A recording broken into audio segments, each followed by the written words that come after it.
Vous êtes en compagnie de Radio Taïwan International.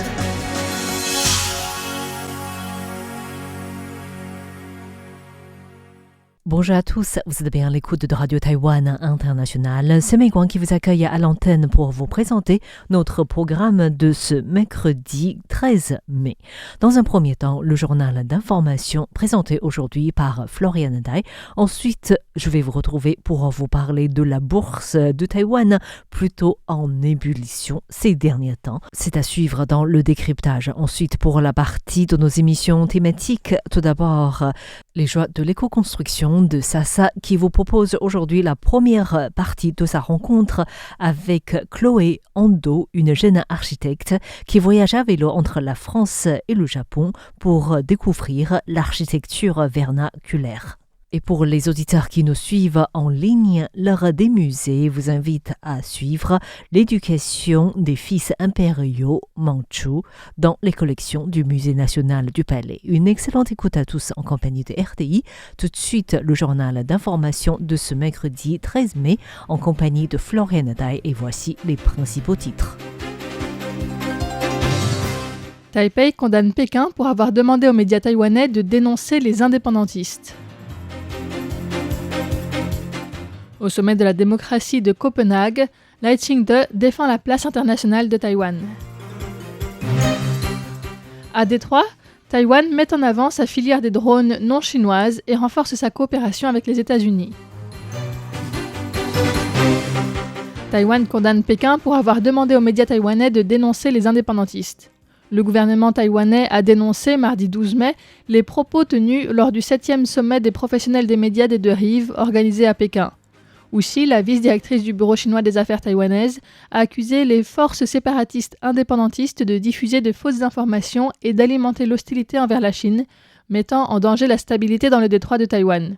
Elle a exhorté les médias des deux rives à produire des reportages véridiques afin d'exposer les dangers des activités séparatistes et des ingérences étrangères.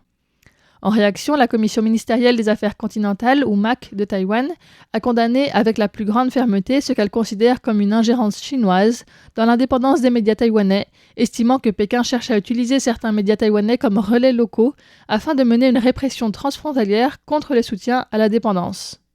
La MAC a précisé que tout média ou individu coopérant avec les autorités chinoises, notamment en désignant certaines personnes comme indépendantistes, en transmettant des données personnelles à la Chine ou en relayant des avis de recherche, pourrait être poursuivi en vertu des lois taïwanaises sur la sécurité nationale, sur l'infiltration ou sur le renseignement.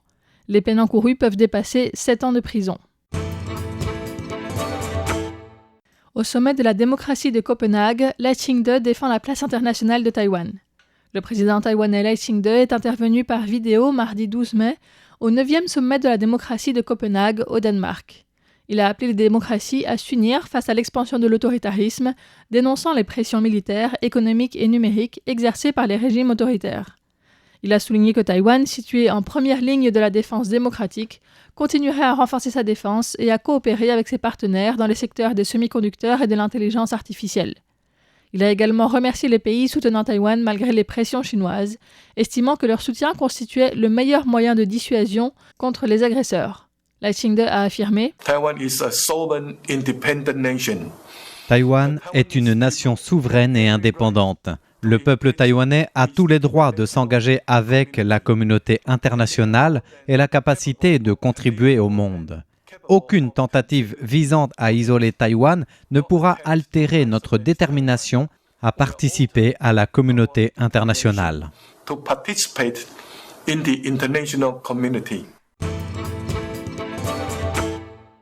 À Détroit, Taïwan met en avant sa filière de drones non chinoises et renforce sa coopération avec les États-Unis. Le salon international Exponential 2026, consacré au système sans pilote, se tient du 11 au 14 mai à Détroit. 28 entreprises taïwanaises y participent via l'Alliance industrielle Teddy-Boa, soit la plus grande délégation depuis la création de l'Alliance en 2024.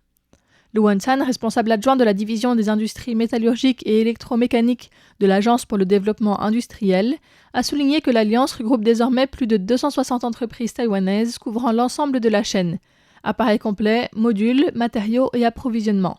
Dans un contexte géopolitique tendu, il a indiqué que la demande mondiale pour des chaînes d'approvisionnement non chinoises offre à Taïwan d'importantes opportunités sur le marché international des drones. Les exposants taïwanais y présentent des drones complets, mais aussi des systèmes intégrés de détection, de communication ou encore de caméras et de modules de charge utiles.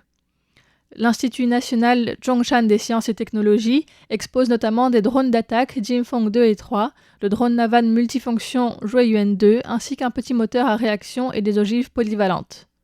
En marge du salon, l'Académie internationale des drones de Taïwan a signé une lettre d'intention avec l'Association américaine de l'industrie des drones afin de renforcer la formation, les échanges professionnels et la certification internationale des opérateurs.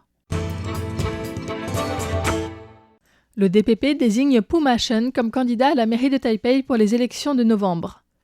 Le comité de sélection électorale du Parti démocrate progressiste, ou DPP, a tenu une réunion ce matin et a décidé à l'unanimité de présenter le député Puma Shen, Shen Boyang, comme candidat à la mairie de Taipei.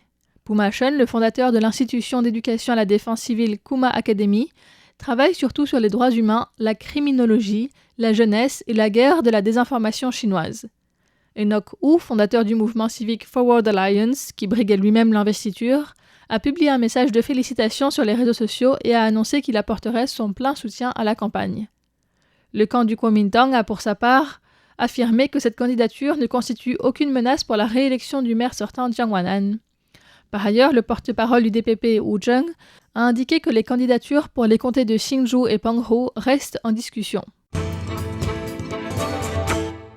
Championnat du monde de tennis de table, Taïwan remporte le bronze par équipe.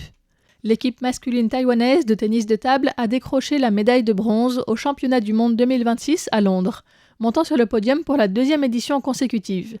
La délégation sportive est rentrée à Taïwan hier soir. L'entraîneur principal Wang Yizhe a confié que l'objectif visé était les quarts de finale et personne ne s'attendait à battre la Suède pour aller en demi-finale. L'entraîneur a salué le leadership de Lin Yunju, pilier de l'équipe, qui a su marquer des points de manière constante tout en guidant ses coéquipiers. Lin Yunju, pour sa part, s'est dit très heureux de remonter sur le podium et a déclaré « Remonter sur le podium, c'est une immense joie. C'était inattendu. Beaucoup de membres de l'équipe sont jeunes et participaient au championnat du monde pour la première fois, mais chacun a très bien fait son travail. L'ambiance était excellente, que ce soit sur le terrain ou sur le banc. C'est ce qui nous a permis d'obtenir ce résultat. » L'une des révélations du tournoi est Guo Guanhong, 17 ans, qui a réalisé un retournement spectaculaire face au Suédois Anton Karlberg, classé 33e mondial, offrant ainsi à Taïwan la qualification en demi-finale. Cependant, les pongistes taïwanais n'ont rien pu faire contre les Japonais, s'inclinant 3-0 et devant se contenter de la médaille de bronze. Sans surprise, la Chine a conservé son titre par équipe pour la 12e édition consécutive, en dominant le Japon en finale. 37e Golden Melody Awards, Jolin Tsai domine les nominations avec 9 sélections. Les nominations de la 37e cérémonie des Golden Melody Awards ont été dévoilées ce 13 mai. Parmi les principaux noms, l'album Pleasure de Jolin Tsai obtient 9 nominations, faisant d'elle la grande favorite de cette édition.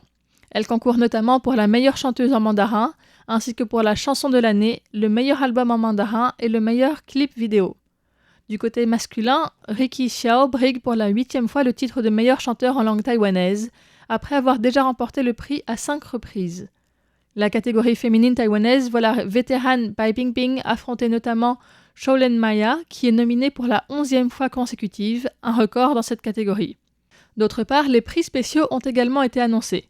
La contribution spéciale sera décernée au parolier Lin Huangkun, ainsi qu'à l'arrangeur Max Tu à titre posthume. Décédé fin 2025, Max Tu est une figure emblématique des années 90, reconnue pour avoir fusionné éléments classiques et électroniques modernes dans la musique pop de Taïwan. Enfin, le prix du jury est attribué à l'album Old Wings de la compositrice et parolière Salsa Chen. La cérémonie de remise des prix se tiendra le 27 juin au Taipei Arena.